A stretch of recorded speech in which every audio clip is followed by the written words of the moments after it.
Good morning. I was moved this morning to share with you what I see, what greets me when I wake up in the morning. So this is the garden off of my back bedroom. And it is an organic garden.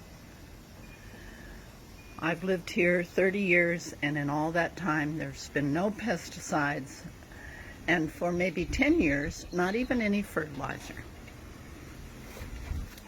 I read a wonderful book recommended to me by a friend of mine about a man who said that if you allow the garden to nurture itself, fertilizers weren't necessary. So I do not rake up leaves. I let the garden kind of ramble around on its own. So in front of you, waving hello, are columbines, one of my most favorite flowers in the garden. And over here is my lime tree that started out as a struggling plant in a pot. And I put it in the ground, or I should say, my garden angel put it in the ground. And it produces so many limes that I share, and I still have plenty. And next to it is my secret love of all fruits, persimmons. And here is right next to my back door is a lavender that's almost 6 feet tall. And here, rambling through my garden, those wonderful magenta pink flowers, is a rose called Madame Isaac. And she's what's called an antique rose. She's old, from the 1800s.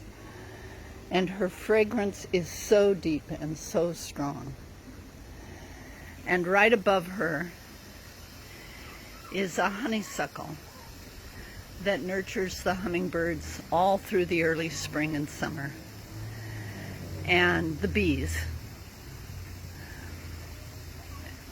And when I'm out in the garden like I was this morning,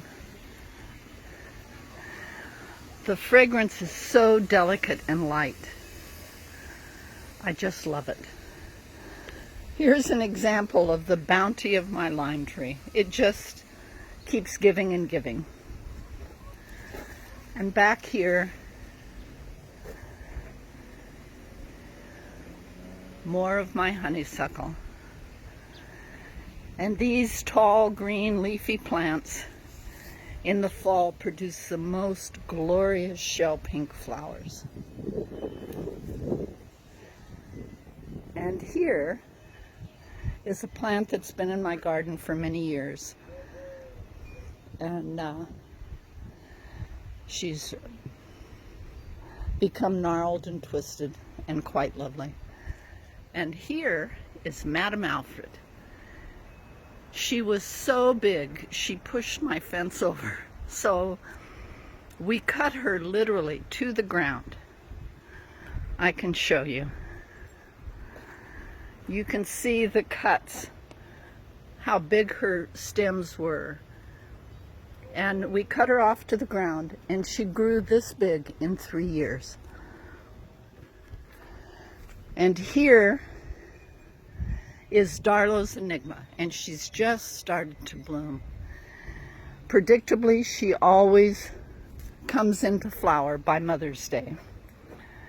And she's called Darlow's Enigma because no one knows who her parents were. She was discovered. So, for me, the garden is so symbolic of living life, that everything has cycles, everything comes and goes, that if you give any being, whether it be a plant or a human, the space to grow, if you give it the basic ingredients of life, It flourishes and grows, and sometimes it defies our story of its DNA, of what it should look like. So through here is my great defier of DNA.